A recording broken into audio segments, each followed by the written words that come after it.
پاک میں ایک ایسی آیت ہے جس کے متعلق یہودی کہتے ہیں کہ اگر یہ آیت ہمارے دین میں داخل ہوئی ہوتی یا ہماری کتاب میں اتری ہوتی تو ہم اس کو عید کا دن منا لیتے۔ یہودی یہ کہتے ہیں اس آیت کا نزول اگر ہماری کتابوں میں ہوا ہوتا تو جس دن یہ آیت اتری اس دن کو ہم عید کا دن منا لیتے۔ وہ آیت کون سی ہے وہی میں نے آج آپ کے سامنے تلاوت کی ہے۔ اللہ فرماتا ہے یہ حجۃ الوداع کے موقع پر حضور صلی اللہ تعالیٰ علیہ وسلم کا آخری حج تھا آپ کی ظاہری زندگی کا۔ اس دن یہ آیت نازل ہوئی تھی اور حضور اکرم صلی اللہ تعالیٰ علیہ وسلم نے اپنا حج مکمل کر کے ارشاد بھی فرمایا تھا کہ آج کے بعد ہو سکتا ہے کہ میں اس جگہ پر تم سے دوبارہ ملاقات نہ کروں۔ اور وہ آخری حج کہا جاتا ہے اور آخری خطبہ بھی حضور کا خطبۃ الوداع جس کو کہتے ہیں مشہور ہے۔ اس وقت یہ آیت اتری تھی۔ آیت کا معنی پہلے سن لیں، ترجمہ۔ رب تعالیٰ فرماتا ہے الیوم اکملت لکم دینکم واتممت علیکم نعمتی، آج کے دن میں نے تمہارا دین مکمل کر دیا اور میری نعمتیں پوری اتار دیں۔ ورضیت لکم الاسلام دینا، اور تم کو اسلام دے کر میں راضی ہوا۔ یہ آیت ہے۔ کسی بھی دین کے بارے میں یہ دعویٰ نہیں ہے کہ وہ پورا کمپلیٹ ہے سوائے اسلام کے۔ پہلے جتنے دین آتے رہے بعد میں اور اس میں شوشہ تھا کہ آخری نبی آنے والے ہیں، شریعت پھر بدلے گی۔ موسیٰ علیہ السلام کا زمانہ آیا، ان کی شریعت تھی، پھر اس کے بعد زمانہ تبدیل ہوا، عیسیٰ علیہ السلام کا دور آیا، شریعت بدلی ہے۔ عقیدہ نہیں بدلتا، شریعت یہ لا کو کہتے ہیں، قانون، قوانین بدلے جاتے رہے۔ آدم علیہ السلام کی شریعت میں الگ قوانین تھے، نوح علیہ السلام کی شریعت میں قانون الگ تھے، بدلتی گئی شریعتیں، لیکن آ کر سٹاپ ہو گئی حضور پاک صلی اللہ علیہ وسلم کے اس دین پر۔ اور پھر رب تعالیٰ نے فرمایا اب دین کمپلیٹ ہو گیا، اب شریعت نہیں بدلی جائے گی قیامت تک، اس میں رد و بدل نہیں ہوگا۔ جو حرام ہے وہ قیامت تک حرام رہے گا، جو حلال ہے وہ قیامت تک حلال رہے گا۔ اب کوئی دنیا میں نہیں آئے گا جو اس شریعت میں کوئی نیا حلال پیدا کرے، نیا حرام پیدا کرے۔ حضور اکرم صلی اللہ تعالیٰ علیہ وسلم کا یہ دین کمپلیٹ ہے، مکمل ہے۔ اب آپ سنیے، قرآن پاک نے جب یہ فرما دیا کہ دین مکمل ہو گیا، یہ وعدہ، یہ دعویٰ کسی اور دین میں نہیں ہے، صرف اور صرف اسلام میں ہے کہ یہاں پیدا ہونے سے لے کر کے وفات تک کے مسئلے اللہ تعالیٰ نے تمہیں بیان کر دیے۔ وَلَا رَطْبٍ وَلَا يَابِسٍ إِلَّا فِي كِتَابٍ مُبِينٍ، کوئی خشکی کی چیز بھی نہیں ہے، کوئی تری کی چیز بھی نہیں ہے جس کو قرآن نے بیان نہ کیا ہو۔ رب تبارک و تعالیٰ نے ساری چیزیں بیان فرما دی، تمہاری شریعت کمپلیٹ ہے۔ آج تمہیں اپنی زندگی گزارنے کے لیے لا، قانون کسی ایرے غیرے کے پاس سے لینے کی ضرورت نہیں۔ اسلام ہر قانون تمہیں دیتا ہے، چاہے بچوں کے معاملات ہوں، چاہے جوانوں کے معاملات ہوں، شوہر بیوی کے حقوق ہوں، ماں باپ کے حقوق ہوں، استاد شاگرد کے معاملات ہوں، پڑوسیوں کے حقوق ہوں، تجارت کے، لین دین کے، نکاح کے، خلا کے، عدت کے، طلاق کے، سارے مسائل پورا کا پورا تفصیل کے ساتھ اسلام تمہیں دیتا ہے۔ اس طرح کا کوئی لا پوری دنیا میں نہیں ہے جس طرح اسلام کے پاس ہے۔ ظاہر سی بات ہے جب اسلام کے پاس اتنا بڑا مکمل نظام ہوگا تب تو پھر یہ ٹارگٹ نمبر 1 پوری دنیا میں ہوگا ہی ہوگا۔ یوں ہی اسلام سے لوگ نہیں چڑھتے، یوں ہی اسلام سے نہیں نفرت کرتے۔ ظاہر سی بات ہے کہ حسینوں سے ہی حسد ہوتا ہے، کوڑھی سے کون حسد کرے گا؟ جس کو کوڑ کی بیماری ہو اس سے کوئی حسد نہیں کرتا۔ ایک حسین دوسرے حسین سے بھی نفرت کرتا ہے، حسد کرتا ہے، یا کم صورت والا اچھی صورت والے سے حسد فطری طور پر کرتا ہے۔ اسی لیے محاورہ کہا گیا ہے کہ حسینوں سے حسد ہوتا ہے، تو اسلام میں جو حسن ہے تو جتنے جلنے والے ہیں اتنے زیادہ حسد کرنے والے پیدا ہوتے ہی رہیں گے۔ اب آپ کے لیے یہ فخر کی بات ہے کہ دنیا جسے ٹارگٹ نمبر 1 کہتی ہے، جس سے چڑھتی ہے اور جلتی ہے، الحمدللہ رب تبارک و تعالیٰ نے وہ دین ہمیں عطا فرمایا۔ وہ اس لیے نہیں ہے کہ لوگوں کے چڑھنے کی وجہ سے میں فخر کر رہا ہوں، اس لیے کہ میرے دین کے علاوہ کوئی دین ایسا نہیں جو یہ دعویٰ کر سکے کہ ہم کمپلیٹ لا رکھتے ہیں، صرف اور صرف اسلام کے پاس ہے۔ میں یہاں کھڑے ہو کر کے یہ صرف الفاظ کی پھیکم پھاک نہیں کر رہا ہوں، چیلنج ہے یہ۔ پوری دنیا کے کسی بھی ریلیجن کے پاس وہ سارے مسائل نہیں مل پائیں گے جو دین اسلام کے پاس موجود ہیں۔ دین اسلام کے لیے اگر آپ کو میں بتا دوں کہ اس کا جو فقہ کا نظام ہے، مسئلے مسائل، جس کو اگر آپ پڑھنے کی کوشش بھی کریں زندگیاں بیت جائیں، صرف اور صرف ایک چیپٹر پر کتابیں لکھی ہوئی ہیں۔ صرف نکاح کے مسئلے کتابیں پوری ہیں، صرف طلاق کے مسئلے پوری کتابیں موجود ہیں۔ اتنا وستار کے ساتھ، اتنا تفصیل کے ساتھ کوئی دین نہیں پیش کرتا، صرف اور صرف اسلام ہے۔ یہ باتیں میں آپ کے سامنے کیوں رکھ رہا ہوں میرے عزیز ہو؟ تاکہ تمہیں یہ احساس ہو کہ اللہ نے کون سی نعمت تمہیں دی ہے۔ اسی آیت میں رب تعالیٰ فرماتا ہے وَأَتْمَمْتُ عَلَيْكُمْ نِعْمَتِي، میں نے اپنی پوری نعمت تمہیں دے دیا ہے، پوری نعمت تمہیں دے دیا ہے۔ احساس کرو کہ اسلام سے بڑھ کر نعمت کیا ملتی تمہیں، اسلام سے بڑھ کر کے کیا نعمت ہے، جس میں رب تبارک و تعالیٰ نے تمہیں اخلاق و کردار دیے ہیں، تعلیم کے لیے سارے۔ آپ کو ابھی اس زمانے میں پروپیگنڈے کے شکار ہو گئے کہ ہم جاہل قوم سے وابستہ ہیں، ہمارے ہاں جہالت زیادہ ہے، ہمارے ہاں بد کرداری زیادہ ہے۔ یہ عوام کو دیکھ کر کے لوگوں نے پروپیگنڈا بنایا، ورنہ تو ان کی حالت یہ تھی 18ویں صدی تک یورپ والوں کو روڈ بنانے کا طریقہ بھی نہیں معلوم تھا، اسلام نے سکھایا ہے۔ ان کو پارلیمنٹ میں بیٹھنے کا قانون نہیں معلوم تھا، اسلام نے قانون عطا کیے ہیں۔ ان کو عدالت چلانے کے معاملے معلوم نہیں تھے، اسلام نے پوری کتابیں پیش کی ہیں۔ اٹلی اور ڈنمارک جو آج یورپ کی کنٹریز میں شامل ہوتے ہیں، یہاں کے بادشاہوں کے بچے اسلامی علماء کے پاس اندلس میں پڑھنے کے لیے جاتے تھے، عیسائیوں کے، دوسروں کے، انگریزوں کے بچے، اور جب پڑھ کر کے آتے تھے اٹلی اور ڈنمارک میں واپس، تو پورے لوگ ان کو دیکھنے کے لیے بھیڑ لگاتے کہ یہ علماء اسلام سے پڑھ کر کے آ رہے ہیں۔ دنیا کو قلم پکڑنا سکھایا ہے اسلام نے۔ آپ کو ابھی میں اس موضوع پر نہیں بات کر رہا ہوں جو اسلام نے پوری دنیا کو دیا ہے۔ آج یہ جو گھڑی دیکھتے ہیں نا ہر جگہ پوری دنیا کا ٹائم، سب سے پہلے مسلم علماء نے اس کو ایجاد کیا ہے۔ دنیا کو ٹائم دیکھنے کا طریقہ اسلام نے سکھایا ہے۔ آپ کو ایک دو نہیں، آج پوری دنیا میں میڈیکل سرجری جو بھی ہوتی ہے، آپ کو پتہ ہے چیر پھاڑ کرنا ہر جگہ ضروری ہو گیا ہے، آپریشن تھیٹر، ساری دنیا جو سرجری کرتی ہے اس کے بیسک قانون بو علی سینا اسلامی عالم کے لکھے ہوئے ہیں۔ آج بھی امریکہ کی یونیورسٹی میں یہ کتاب داخل ہے، کیلیفورنیا میں۔ اسلامی علماء نے جو پوری دنیا کو دیا ہے وہ ایک الگ ٹاپک ہے۔ وہ اس کی ترقی اور عروج کا وقت تھا۔ اسپین میں کیمسٹری میں سب سے پہلے ایجاد کرنے والے علماء موجود ہیں، جابر بن حیان ہیں، جو الجبرا پوری دنیا کو دیا ہے۔ آج ہر یونیورسٹی، ہر کالج میں الجبرا کا سبجیکٹ ہوتا ہے۔ کس نے لکھا ہے؟ دنیا کو چلنے کا سلیقہ اسلام نے سکھایا ہے، بولنے کا طریقہ اسلام نے سکھایا ہے۔ سیاست کے معاملات آپ کو پتہ ہے، پہلے کے دور کی سیاست یہ تھی جو بادشاہ بن گیا اس کا راج ہے، اس کا قانون ہے، اور رات کو خواب میں کوئی چیز دیکھے تو صبح قانون بنا دے گا۔ بادشاہوں کا مزاج ہے، خواب میں کوئی چیز نظر آ گئی صبح وہ قانون بن گئی۔ تو یہ تو سلسلہ چلتا تھا پوری دنیا میں، اور آج بھی دنیا اس بات کی قرضدار ہے کہ حقیقت میں سیاست کسی نے سکھائی ہے تو وہ عمر ابن خطاب کی سیاست ہے، صدیق اکبر کی سیاست ہے۔ خلفائے راشدین نے جو حکومت و سیادت کر کے دنیا کو دکھایا ہے اس کی مثال کوئی پیش نہیں کر سکتا۔ اسی لیے ہمارے اس دیش کے جانتے ہیں جن کو موہن داس کرم چند گاندھی کہا جاتا ہے، گاندھی جی کو آج سارے لوگ یاد کرتے ہیں۔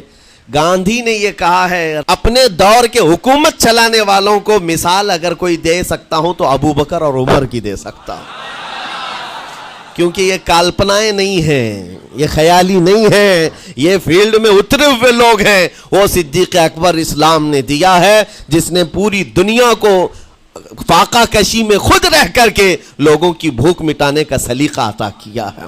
اس عمر ابن خطاب کو اسلام نے دنیا میں پیش کیا ہے، جس عمر فاروق کا حال یہ ہے پورا مدینہ رات کو سوتا ہے اور یہ خلیفہ وقت گلیوں میں گشت کر رہا ہوتا ہے کہ کوئی بھوکا نہ سو رہا ہو۔ آپ کو پتہ ہے وہ عمر ابن خطاب رات کے وقت گزرتے ہوئے ایک گھر کے قریب سے جا رہے ہیں تو دیکھا ایک مرد باہر بیٹھا ہوا ہے, اندر سے رونے کی آواز آ رہی ہے. اس کے مرد سے پوچھا آپ نے, وہ نہیں پہچانتا تھا. آپ کبھی حجاب ڈالتے, کبھی پردہ ڈالتے اور رات کو گلیوں میں مدینے کے گشت کر رہے ہوتے. اس مرد سے پوچھا کیا معاملہ ہے؟ کہا کہ میری بیوی کے بچے کی ولادت کا وقت قریب آ گیا ہے, درد ذہ میں مبتلا ہے اور گھر میں کوئی نہیں ہے, تکلیف ہے. جانتے ہو حضرت عمر فاروق رضی اللہ تعالیٰ عنہ اپنے گھر سے اپنی بیوی کو, اپنی بیٹی کو, اپنی بہو کو بلوایا اور کہا جاؤ یہاں پر گھر میں بچے کی ولادت ہونے والی ہے, اس کی تیمارداری کر. صبح تک خلیفۃ المسلمین کے گھر کی عورتیں ایک غریب کے گھر کی عورت کی تیمارداری کر رہی ہیں. جب بچے کے ولادت کی آواز آئی, سب سے پہلے مبارکبادی دینے والے عمر ابن خطاب ہیں.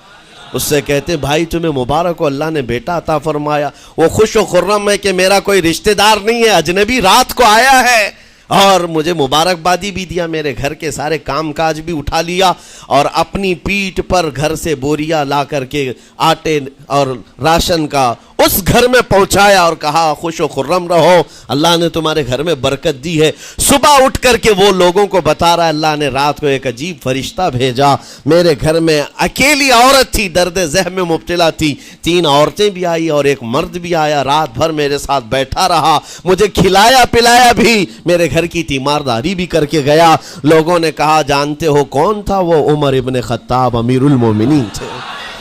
دنیا کو یہ سیاست کا سلیقہ دینے والا اسلام کا وہ عظیم سپہ سالار ہے. آج بھی آپ کو میں بتاؤں اٹلی میں اور ڈنمارک میں اور کچھ کنٹریز میں ایک دن منانے کا پرستاؤ پیش کیا جا رہا ہے.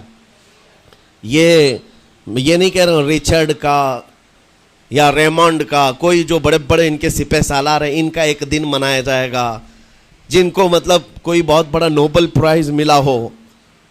میں یورپین کنٹریز کی بات کر رہا ہوں جہاں وہ اپنے بادشاہوں کے پیدائش کا دن یا ان کے کسی اینیورسری کو منانے کا پرستاؤ نہیں پیش کر رہے, بلکہ یورپ کی یہ 2 کنٹریاں ہیں جو یہ پرستاؤ پیش کر رہی ہیں کہ سال میں ایک دن ایسا منایا جائے جس کا نام صلاح الدین ایوبی ڈے ہونا چاہیے. یہ ہم نہیں کہہ رہے ہیں, دنیا آج بھی اس بات کو تسلیم کرتی ہے. صلاح الدین جیسا جرنیل دیکھا نہیں ہے. عزیزان گرامی وقار, یہ چند مثالیں میں آپ کے سامنے رکھا اور اس کے بعد پھر میں تمہیں جھنجھوڑ کر پوچھتا ہوں, اپنے دل پر ہاتھ رکھ کر کے بتاؤ اسلام سے اچھا کوئی راستہ ہے؟ قرآن یہی کہتا ہے وَمَن يَبْتَغِ غَيْرَ الْإِسْلَامِ دِينًا فَلَن يُقْبَلَ مِنْهُ, جو اسلام کے علاوہ دوسرا راستہ لے کر کے آئے گا قیامت کے دن اس کا کوئی قبول نہیں کیا جائے گا, نہیں قبول کیا جائے گا, بلکہ وہ سب سے بڑے گھاٹے میں ہوگا, آخرت کے دن خسارہ اٹھانے والوں میں ہوگا. آج تمہارے پاس وہ عقل سلیم اللہ تعالیٰ نے دیا, جس کو تھوڑی بہت شدھ بدھ ہونا, عقل کا استعمال کرتا ہو, وہ بھی اسلام کے متعلق سوچے گا کہ میرے دین میں اتنی اچھائیاں ہیں, آج تک رب تعالیٰ نے مجھے یہ پیشانی کسی کے سامنے جھکنے نہیں دیا. کہیں جھکاتے ہو؟ ارے کھانا کھاتے ہیں, کھانا تو روزانہ ضروری ہے, اور رزق کے معاملے میں تو لوگ ایسے, دنیا کہتی ہے پیٹ پوجا, ہم پیٹ پوجا نہیں کہتے. کھانے کے لیے بعض لوگ کہتے ہیں نا پہلے پیٹ پوجا ہو جائے, پوجا کا لفظ ہی ہم استعمال نہیں کرتے. کھانا برتن میں رکھا ہوا ہے, آپ کے گھر میں کھانا لا کر کے دیا جاتا ہے, تو کیا آپ سر جھکا کر چاٹ کے کھاتے ہیں یا لقمے اٹھا کر ہاتھ سے کھاتے ہیں؟ ہاتھ سے کھاتے ہیں. باقی جانوروں کو دیکھو, بکری کھاتی ہے منہ جھکا کر کھاتی ہے, بیل بھینس وغیرہ سب سر جھکا کر کے کھاتے ہیں, رزق کو چاٹ کے کھاتے ہیں, ان کا سر جھک جاتا ہے. لیکن تمہارے سر کو رب نے اتنا محترم رکھا کہ روز جو تمہیں رزق کی ضرورت ہے اس کے سامنے بھی مت جھکاؤ. سر جھکانا ہے تو رزق کے سامنے نہیں, رزاق کے سامنے جھکایا جائے. تمہاری پیشانی کو محترم رکھا گیا ہے کہ تم جھکو گے تو کس کے سامنے؟ صرف رزاق جو ہمارا پالن ہار حقیقی ہے. اور حد تو یہ ہے میرے عزیزو, یہ دنیا کی واحد قوم ہے, یہ واحد مذہب ایسا ہے, یہودی ہوں, عیسائی ہوں, ہندو ہوں, کوئی بھی ریلیجن آپ لے کر کے آئیں, جس کو وہ بہت زیادہ مانتے ہیں یا جس کو گاڈ کہتے ہیں یا جس کو بھگوان کہتے ہیں, ان کی صورت بھی ہوگی, مورت بھی ہوگی, اور سامنے دیکھتے ہیں اور جھکتے ہیں, عبادت کرتے ہیں. لیکن تنہا مسلمان ایسے ہیں, کروڑوں مسجدیں ہوں گی, کہیں خدا کی کوئی تصویر دیکھا ہے؟ کہیں مسجدوں میں خدا کا کوئی مورت یا صورت بنائی ہوئی دیکھا ہے؟ نہیں ہے. یہ واحد قوم ہے جو بن دیکھے مولا کی بارگاہ میں سجدے میں جھک جاتی ہے. صرف بات اتنی ہے کہ ان کو یہ کہنا پڑے گا. اگر میں کہوں میرے نام پر آ جاؤ جھک جاؤ، نہیں، کوئی نہیں جھکائے گا. ہاں یہ کہنا پڑے گا امام کو بھی اللہ اکبر، اللہ سب سے بڑا ہے. پھر کوئی پیچھے کھڑا ہوا یہ نہیں پوچھتا کہ کس نے کہا، کون پکار رہا ہے. پیشانی لے جا کر زمین پر لگا دیتے. کیوں؟ ہماری پیشانی خالص اللہ کے لیے ہے. میرے عزیزوں، یہ وہ پرائیورٹیز ہیں اور یہ اسپیشلٹی ہے آپ کے اس کمیونٹی کی جس کو مجھے آپ کے سامنے رکھنا ہے. اتنی سارے اچھے گلشن کو چھوڑ کر اگر کوئی بربادی کی طرف جائے تو پھر سوائے بدنصیبی کے کیا ہے اس کے پاس؟ جس کو اللہ تبارک و تعالی وعدے کیا ہو کہ تم اپنی جان اور اپنے مال کے بدلے مجھ سے جنت خرید لو، جہاں پر سارے اخلاق و کردار اور دنیا کی سب سے اعلیٰ اخلاق تمہیں سکھانے کے دعوے کیے گئے ہوں، وہ چھوڑ کر کے اگر دنیا کہیں اور جائے تو پھر تمہاری یہ ہرما نصیبی ہے. ایک بات میں آپ کو بتاؤں، سکسیس کس کو کہتے ہیں؟ کامیابی. اور ہر کوئی یہ کہتا ہے کہ مجھے سکسیس کی طرف سفر کرنا ہے. 10ویں پاس نوجوان کو بھی پوچھیں کہ کوئی بھی کورس کر رہا ہے، آگے جا رہا ہے، کیوں جا رہا ہے؟ کچھ سکسیسفل لائف گزارنا ہے، کامیاب زندگی گزارنا ہے. اس کے لیے دروازے کھٹکھٹا رہا ہے. تمہیں پتہ ہے ان مسجدوں کے میناروں سے جو آواز گونجتی ہے اذان کی، اس میں ایک لفظ آتا ہے. سارے لفظ تو آپ کو یاد ہوں گے. اللہ اکبر بھی کہا جاتا ہے، اشہد ان لا الہ الا اللہ بھی، اشہد ان محمد رسول اللہ بھی ہے. اس کے بعد ایک لفظ پکارتا ہے مؤذن، حی علی الصلاۃ. حی علی الصلاۃ کا مطلب ہوتا ہے آؤ نماز کی طرف، آؤ نماز کی طرف. اس کے بعد ایک اور لفظ پکارتا ہے حی علی الفلاح، جس کا معنی معلوم ہے آپ کو؟ مؤذن یہ کہتا ہے آؤ کامیابی کی طرف، آؤ کامیابی کی طرف. ٹوٹل یہ دن میں 10 بار مؤذن پکارتا ہے. فجر میں 2 بار، ظہر میں 2 بار، عصر میں 2 بار، مغرب میں 2 بار، عشاء میں 2 بار. کتنی مرتبہ پکارا؟ 10 بار پکارا تمہیں، آؤ کامیابی کی طرف. لیکن ایک بات یاد رکھو، یہ پکارنے والے مؤذن کی حالت مت دیکھو کہ یہ پکار رہا ہے، بلکہ یہ رحمان کی صدا ہے، یہ اللہ کی صدا ہے جو تمہیں بلا رہا ہے. یہ تو اپنی آواز اور اپنے الفاظ سے ترجمانی کر رہا ہے اور تمہیں اللہ کی صدا تمہارے تک منتقل کر رہا ہے. لیکن حقیقت میں بلانے والا کون ہے؟ اللہ ہے. مسجدوں میں بلانے والا کون ہے؟ اللہ ہے. اللہ کی صدا پر آپ آ رہے ہو. اب سوچو، جو رحمان تمہیں 10 مرتبہ دن میں یہ بات پہنچا رہا، آؤ کامیابی کی طرف، آؤ کامیابی کی طرف، تم اس چیز کو چھوڑ کر کے کامیابی ان لوگوں کے سامنے ڈھونڈنے نکلے جن کو پیشاب کرنے کا سلیقہ نہیں معلوم، جن کو کھانے پینے کے طور طریقے نہیں معلوم. ان لوگوں کے پاس ہمارے بچے اگر کامیابی ڈھونڈیں گے تو بات یہی ہے، ٹوپی کو سر پر پہنو تو اچھا لگے گا، لیکن دوسری جگہ پہننے لگو تو بیوقوف کہیں گے، ظلم کر رہے ہو ٹوپی کے ساتھ. اسی طرح میں کہتا ہوں مسلمان کو اللہ کی بارگاہ میں آ جانا سب سے بڑی کامیابی ہے. اور اگر دوسروں کے ہاں در در بھٹکتا ہے تو گویا کہ اس نے اپنی حیثیت کو ہی گرا دیا ہے. اسی لیے اقبال نے کیا کہا تھا، بہت اچھی بات، کہ وہ ایک سجدہ جسے تو گراں سمجھتا ہے. گراں کا مطلب کیا؟ بھاری. ایک سجدہ کرنے میں تو بھاری پن محسوس کرتا ہے. وہ ایک سجدہ جسے تو گراں سمجھتا ہے، ارے 1000 سجدوں سے دیتا ہے آدمی کو نجات. در در جھکنے سے تو تمہیں بچا لیتا ہے. اس کے سامنے بھی جھکا، نیتا کے سامنے بھی جھکا، سیٹ کے سامنے بھی جھکا، پولیس کے سامنے بھی جھکا، جج کے سامنے بھی جھکا، سب کے سامنے جھک رہا ہے. ایک سجدہ یہاں کر لے، مولا ہر سجدے سے تجھے آزاد کرتے. یہاں جھکنے والا پھر کہیں اور نہیں جھکتا. ہاں اسی لیے شاعر نے کہا ہے، مرد حق باطل کے آگے مات کھا سکتا نہیں، سر کٹا سکتا ہے لیکن سر جھکا سکتا نہیں. یہ ہماری تاریخ ہے جو آپ کے سامنے ہے. آپ کو پراؤڈ فیل ہونا چاہیے کہ رب تعالیٰ نے مجھے کون سی بڑی نعمت عطا کی. اتنی عظیم نعمت ہے. ایک واقعے کے ساتھ میں اپنی گفتگو کو آپ کے اندر ڈالنے کی کوشش کرتا ہوں. حضور پاک صلی اللہ تعالیٰ علیہ وسلم کے دین کی حلاوت اور چاشنی کس کو ملے گی؟ پتہ ہے 3 چیزیں. جو ایمان کی لذت جس کو ملتی ہے وہ پھر دوسری جگہ نہیں منہ مارتا، ادھر ادھر نہیں دیکھتا کہ کہاں کامیابی ہے، کہاں سکسیسفل ہے، بلکہ جس کو ایمان کی لذت ملی ہے وہ یہ سوچتا ہے کامیابی میرے نبی کے قدموں میں ہے، مجھے جو ملنا ہے وہ یہیں سے ملنا ہے۔ بریلی کے امام کہتے تھے یا رسول اللہ خلق کے حاکم ہو تم، رزق کے قاسم ہو تم، جو ملا تم سے ملا تم پہ کروڑوں درود، اور تم ہو حفیظ و مغیث یا رسول اللہ، تم ہو حفیظ و مغیث، کیا ہے وہ دشمن خبیث، تم ہو تو پھر خوف کیا، تم پہ کروڑوں درود۔ یہ ایمان کی لذت جسے مل جاتی ہے وہ کامیابی حضور کے قدموں میں ہی دیکھتا ہے، پھر اسے ادھر ادھر کی چیزیں نہیں پریشان کرتی۔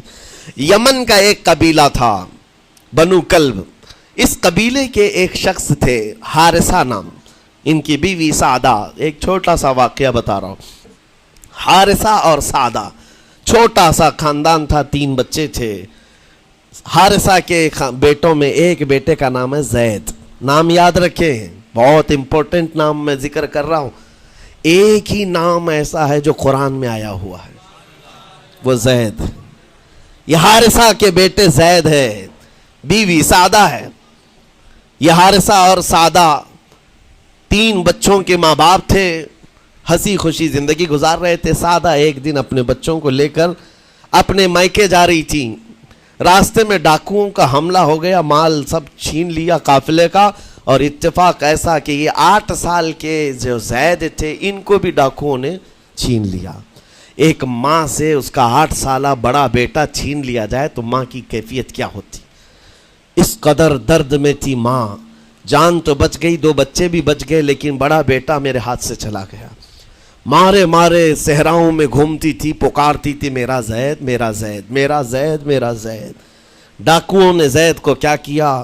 عکاظ کا ایک میلہ لگتا تھا، اس وقت یہ غلامی کا دور تھا، لوگ انسانوں کو پکڑتے اور بیچ دیتے تھے، وہاں لا کر کے انہوں نے زید کو بیچ دیا، غلام کی حیثیت سے بیچ دیا۔ آگے میں بتاتا ہوں۔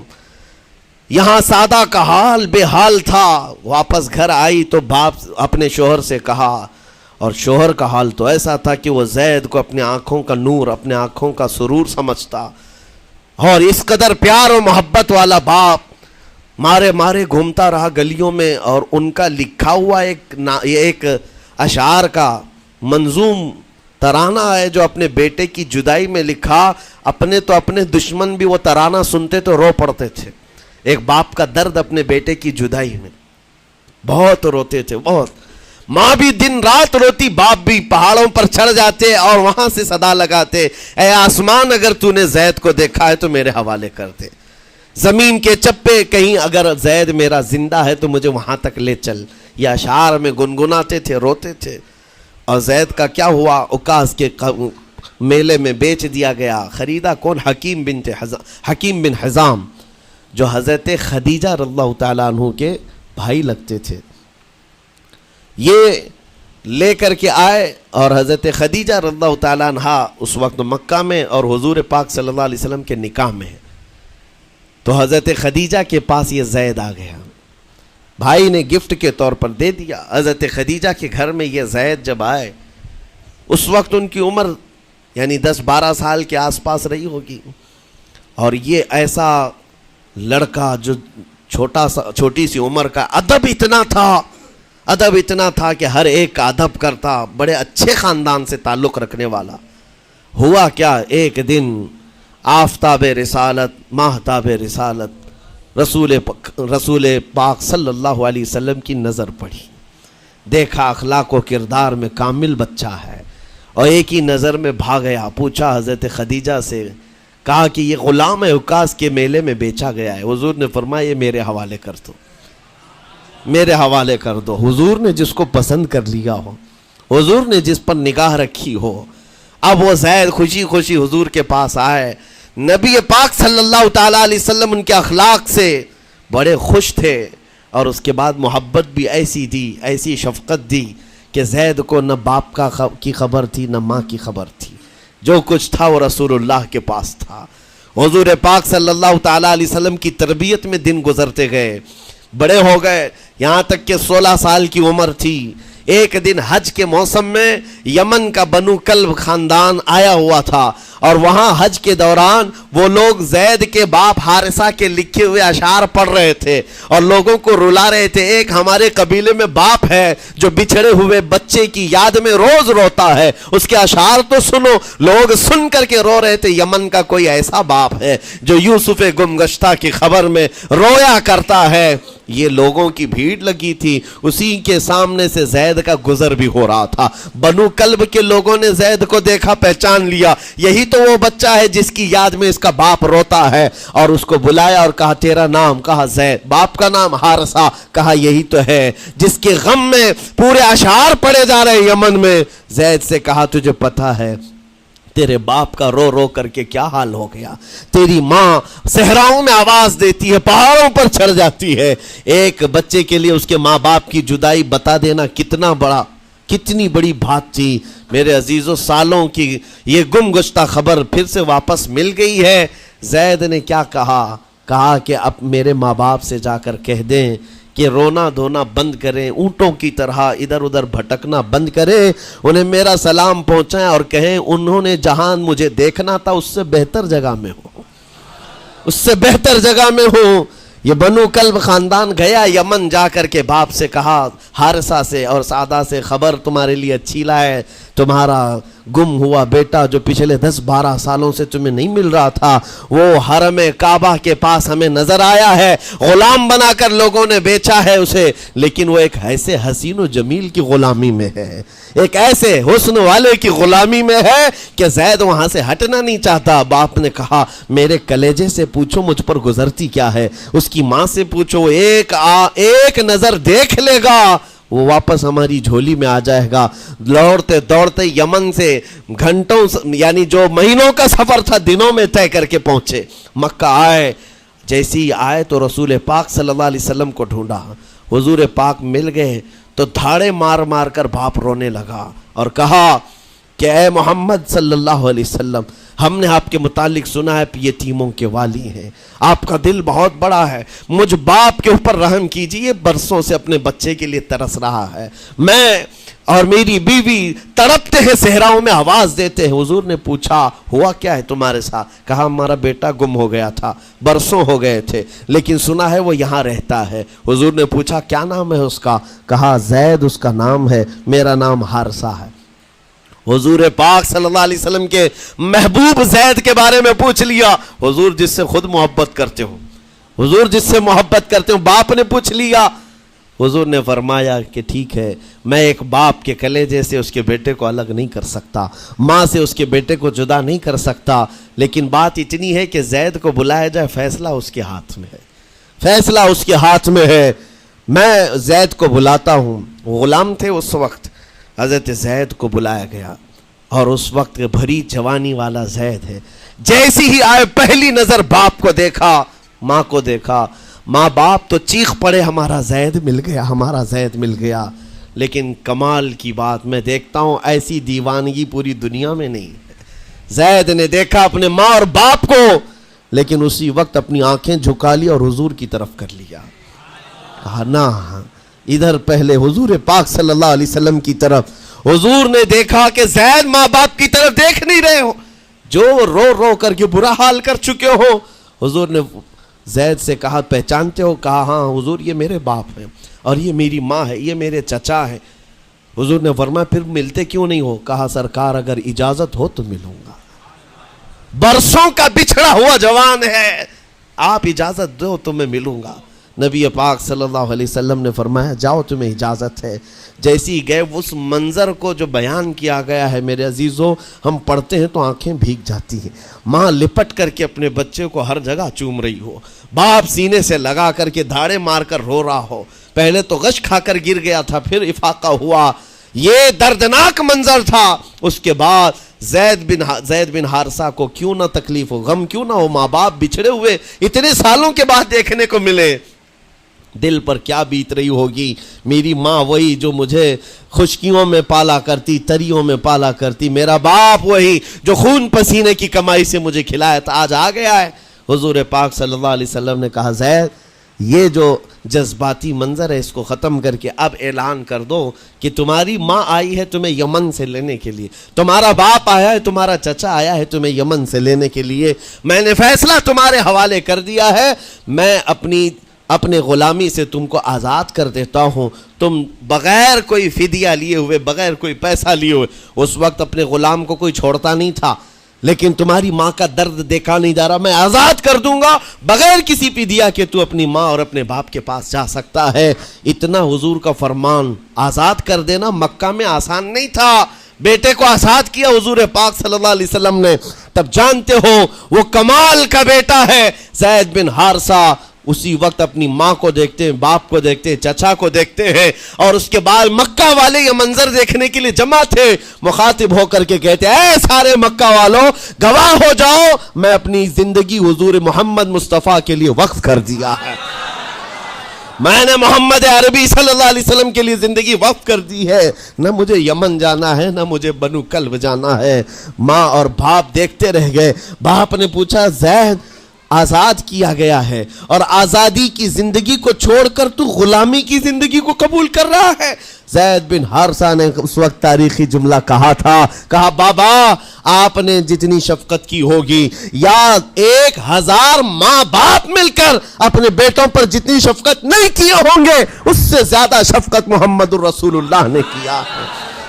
میں 1000 آزادیوں پر اس ایک غلامی کو، میں 1000 آزادیوں کو قربان کرتا ہوں اس ایک غلامی پر، میرے لیے زندگی بھر یہ غلامی کافی ہے۔ اتنا کہا تھا میرے آقا صلی اللہ علیہ وسلم نے اپنے باہوں کو پھیلا دیا، سینے سے لگایا اور زید بن حارثہ کو لے کر خانہ کعبہ کے پاس آئے۔ میرے عزیزو ان کا حال بھی ایسا ہے کہ اگر کوئی ٹوٹ کر چاہتا ہے تو یہ نہیں ہے کہ تو چاہ رہا ہے، بلکہ ان کا حال یہ ہے اتنا دیا سرکار نے مجھ کو جتنی میری اوقات نہیں، یہ تو ان کا کرم ہے ورنہ مجھ میں تو ایسی بات نہیں۔ آتا ہے فقیروں پہ انہیں پیار کچھ ایسا، خود بھیک دے اور خود کہے منگتے کا بھلا ہو۔ حضور اکرم صلی اللہ علیہ وسلم زید بن حارثہ کو پکڑتے ہیں، خانہ کعبہ کے پاس لے آتے ہیں، ہجوم جمع تھا، مکہ والے سب کھڑے تھے، تب نبی پاک صلی اللہ علیہ وسلم اعلان کر کے کہتے ہیں اے مکہ والوں سن لو، آج سے زید کو میں نے آزاد کیا ہے، اور صرف آزاد نہیں، آج سے یہ میرا وارث ہے اور میں اس کا وارث ہوں، یہ میرا بیٹا ہے۔ حضور نے تنہا ایک ہی صحابی کے لیے کہا یہ میرا بیٹا ہے، اور اس کے بعد زید بن حارثہ کو لوگ جو مکہ میں پکارتے تھے زید بن محمد کہتے تھے، محمد کا بیٹا زید، رسول پاک صلی اللہ علیہ وسلم کے بیٹا ہونے کا شرف پایا ہے۔ میرے عزیزو یہ جنہوں نے حضور صلی اللہ تعالی علیہ وسلم کے دربار کا ایک بار مزہ چکھ لیا تو وہ پھر یوں ہی کہتا ہے پھر کے گلی گلی تباہ، ٹھوکریں سب کی کھائی کیوں، دل کو جو عقل دے خدا تیری گلی سے جائے کیوں۔ حضور پاک کی گلی میں جو ایک بار مزہ لے لے وہ پھر دنیا کی ٹھوکریں نہیں کھاتا۔ اسی لیے آج تم سب کے لیے میرے عزیزو ایک ہی فرمان میرے آقا صلی اللہ تعالی علیہ وسلم کا سنا کر رخصت ہوتا ہوں۔ ایمان کی حلاوت اس کو ملتی ہے جو اپنی زندگی میں سب سے زیادہ اللہ اور اس کے رسول سے محبت کرتا ہے، اللہ اس کے رسول سے محبت کرتا ہے، اور دوسری چیز یہ بھی ہے کفر میں جانے کو ایسا ناپسند کرتا ہو جیسے آگ میں ہاتھ ڈالنے کو ناپسند کرتا ہے۔ کفار و مشرکین کے میلے آج لگ رہے ہوں گے لیکن تمہارا امتحان ہوگا، 31 نائٹ آنے والی ہے، یہ آزمائش کی رات ہے، لوگوں کو دیکھا جائے گا کہ تم کون سی عیاشیوں میں جاؤ گے، تم اس رات کو کیا دنیا داروں کو دیکھ کر ان کے پیچھے بھاگ جاؤ گے۔ ایک بات یاد رکھو، شیروں کو جس کام کے لیے پیدا کیا گیا اسی کام پہ رہنا چاہیے، اور شیر اگر اپنا کام بھول جاتا ہے تو کتے اس کے اوپر لگ جاتے ہیں۔ تمہارا کام کتوں کی طرح بھونکنا نہیں ہے، تمہارا کام شیروں کی طرح دہاڑنا ہے۔ میرے عزیز محمد عربی صلی اللہ علیہ وسلم کے وہ شیر جو گٹر اور نالی کے لیے نہیں پیدا کیے گئے، اعلیٰ اخلاق و کردار کے لیے پیدا کیے۔ تم امت محمدیہ خیر امت ہو، شراب پینے کے لیے نہیں، جوا کھیلنے کے لیے نہیں، تاش کے پتوں پر مال اڑانے کے لیے نہیں، غلط نگاہوں کو پھیلانے کے لیے نہیں، آوارہ گردی کے لیے نہیں پیدا کیے گئے، تمہاری نسبت رسول اللہ سے ہے۔ اتنی بات یاد رکھو، اللہ نے مجھے خیر امت کہا ہے، میری آنکھیں اٹھ رہی ہیں تو فرشتے بھی دیکھ رہے ہیں، رب تعالیٰ دیکھ رہا ہے، میرے چلنے پھرنے کو رب تبارک و تعالی اس کے علم سے کوئی ایک ادا بھی میری بے خبر نہیں ہے، غافل نہیں ہے۔ اس لیے عزیزان گرامی وقار، تمہارے اس آنے والے نئے سال کی کیسے آپ اوپننگ کرتے ہو، کیسے اس کی ابتدا کرتے ہو، یہ تمہارے ہاتھ میں ہے۔ گناہوں کی لذت کے ساتھ اپنی زندگی کا ایک نیا سال شروع کر رہے ہو، یا پھر رب تبارک و تعالیٰ کی تسبیح و تہلیل اور مصطفیٰ کریم کے قدموں میں درود بھیج کر اپنے نئے سال کی ابتدا کرتے ہو۔ میں تو یہ اعلان کرتا ہوں، اگر میرا یہ میسج سب تک پہنچ جائے کہ ہم نے بہت ساری عیدیں منائی ہیں، بہت ساری محفلیں منائی ہیں، ہم عید میلاد النبی کے نام پر جلسے جلوس سب کرتے ہیں، ہم 11ویں کے نام پر غوث پاک کے جلسے سجاتے ہیں، اعلیٰ حضرت کے نام پر، غریب نواز کے نام پر جلسے کرتے ہیں، لیکن دنیا ایک عید مناتی ہے ہیپی نیو ایئر کی، 31st نائٹ کی۔ میرے عزیزوں، ہم نوجوانوں سے کہتے ہیں اس عید کو دنیا کی عید ہے، اس کو بدل کر کے ہم ناموس رسالت کے لیے وقف کیوں نہ کرتے ہیں؟ ہم بھی اپنی مسجدوں میں رات کو آ جائیں، ساری مسجدیں یہ سال کے اختتام کے وقت کھل جائیں عشاء کے بعد، اور ہر مسجد اس بات کا خیال کرے کہ ہمارا وہ نوجوان آج کہیں عیاشی پر نہ جائے، اپنے سال کی اختتام اور ابتدا ہو رہی ہو۔ یہ ہم کو پتہ نہیں، ابھی تو ہم بیٹھے ہیں، اگلے سال تک ہم رہیں گے کہ نہیں رہیں معلوم نہیں، یہ تو دسمبر کا لاسٹ چل رہا ہے، لیکن یہ ہمیں پتہ نہیں 1 جنوری دیکھ سکتے ہیں کہ نہیں دیکھ سکتے، ہم میں سے کسی کو علم نہیں ہے۔ لیکن اس کے باوجود اگر اللہ تعالیٰ نے دے دیا آپ کو اس سال کا آخری، توبہ کرنا چاہیے۔ اے رب ذوالجلال، یہ پورا سال میرا جو بدکاریاں ہوئی ہیں، مجھ سے جو خرابیاں ہوئی ہیں، مجھ سے جو گناہ ہوئے ہیں، معاف کر دے۔ تو ایک نیا سال میری زندگی میں کھول رہا ہے، مولا پچھلے سال جو مجھ سے گناہ ہوئے، اس سال وہ گناہ نہ ہو۔ میں تیرے دربار میں پناہ مانگتا ہوں، تیرے دربار کی پناہ مانگتا ہوں ان تمام شیاطین کے شر و فساد سے جنہوں نے مجھے بدکار بنانے کی کوششیں کی ہیں۔ اگر اس رات تمہاری دعا قبول ہو گئی تو انشاءاللہ 2024 ہمارا ہے۔ لوگ آج بہت ساری بھوشمانیاں کر رہے ہیں، 2024 ان کا ہے، ان کا ہے۔ میں کہتا ہوں غلامان مصطفیٰ کا ہے۔ ہاں، سال کی ابتدا اگر حضور پاک کے نام سے کرو، درودوں کی خیرات اور درودوں کی ڈالیاں نچھاور کرو نبی کریم صلی اللہ تعالیٰ علیہ وسلم کی بارگاہ میں، اور اللہ سے مدد مانگو کہ مولا اس سال کی ابتدا ہم تیرے نام سے شروع کر رہے ہیں، انشاءاللہ یقین ہے میرے عزیزوں، جو دروازے بند ہیں وہ کھلیں گے ضرور، اور جو آفتیں آئی ہیں وہ ٹلیں گی ضرور۔ بس بات صرف اتنی ہے، قرآن بھی کہتا ہے، جس کی ترجمانی اقبال کرتا ہے کہ محمد سے وفا تو نے، تو ہم تیرے ہیں، یہ جہاں چیز ہے کیا ہے، لوح و قلم تیرے ہیں۔ اللہ کریم کہنے سننے سے زیادہ عمل کی توفیق عطا فرمائے۔ نوجوانوں سے گزارش ہے، آج آپ یہاں پر تو پتہ نہیں ہے کمیٹی والے اس بات کی اجازت دیتے ہیں کہ نہیں دیتے، لیکن 31st نائٹ جو آئے گی، میری گزارش ہے کہ آپ مسجد کو کھلی رکھیں، اس رات یہاں ذکر کی محفل سجائی جائے، کریں گے انشاءاللہ۔ جو جہاں ہے وہ اپنی مسجدوں میں اس بات کا عہد کرے کہ آج ہم ذکر کریں گے، توبہ اور استغفار کریں، اور حضور پر درود پاک کی محفل سجائیں گے۔ اللہ تبارک و تعالیٰ آپ کے اس عزم کو قبول فرمائے۔ مولا کریم ہمیں رسول پاک صلی اللہ علیہ وسلم کے قدموں میں کامیابی ڈھونڈنے کی توفیق دے۔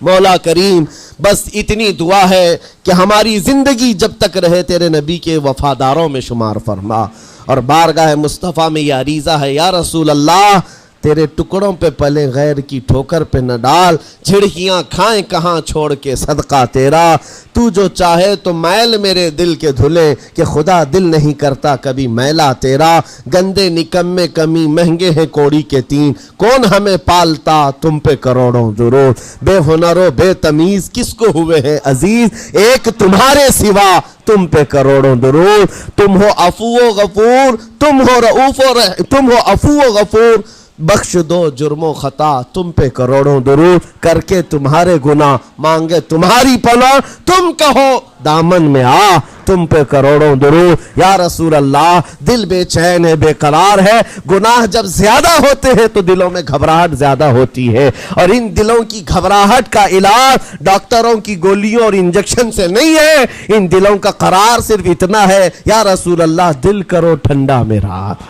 وہ کفے پا چاند سا سینے پہ رکھ دو ذرا تم پہ کروڑوں درود. وآخر دعوانا ان الحمدللہ رب العالمین. السلام.